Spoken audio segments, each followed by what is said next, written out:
नमस्कार विद्यार्थी मित्रांनो, बघा फळ्यावर दिलेला जो प्रश्न आहे तो खूप महत्वपूर्ण प्रश्न आहे. बघा प्रश्न वाचूया आधी आपण. खालीलपैकी कोणती संख्या पूर्ण वर्ग आहे? म्हणजे दिलेले जे चार ऑप्शन आहेत त्यापैकी परफेक्ट स्क्वेअर कोणता आहे असं आपल्याला विचारलंय. मित्रांनो, डायरेक्ट आपण बघून सांगू शकत नाही की हा परफेक्ट स्क्वेअर आहे, बरोबर. एवढे स्क्वेअर आपण पाठ करू शकत नाही, परंतु एक गोष्ट निश्चित करू शकतो की दिलेल्या संख्येमधील कोणती संख्या ही वर्ग नाही हे आपण सांगू शकतो. बघा मग आता ते कसं. बघा, चारही संख्येचं निरीक्षण केलं तर तुम्हाला एकक स्थानी एक दिसतोय. बघा, एक एक एक.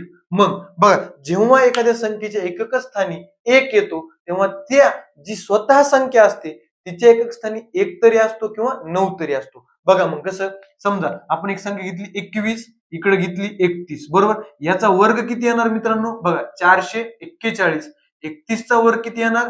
961. ही एक असल्यावर पण एकक स्थानी एकच येणार. आता 9 वाले बघू आपण. चला, किती? 19 चा वर्ग बघू, 29 चा वर्ग बघू. 19 चा वर्ग 361, 29 चा वर्ग 841, बरोबर का? आता बघा विद्यार्थी मित्रांनो, संख्येच्या एकक स्थानी एक असलं तरी एक येतं, एकक स्थानी 9 असलं तरी एक येतं. मग आता आपल्याला उत्तर कसं काढायचं? बघा, तुम्ही चारही संख्याचं जर निरीक्षण केलं, बघा इथं एक आहे, इथं एक आहे, इथं एक आहे, त्याच्या बाजूची म्हणजे लगतची जी अंक आहे 4, 6, 6, 4, हे सर्व समसंख्याच असतात. काय? सम अंक असतात. म्हणजे 0 असेल, 2 असेल, 4 असेल, 6 असेल, 8 असेल.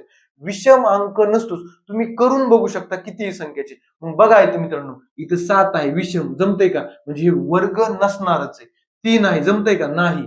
5 आहे, जमतंय का? नाही. इथे किती? 8. 8 चालतंय का? नाही चालतंय. म्हणजे हीच असणार पूर्ण वर्ग संख्या. धन्यवाद.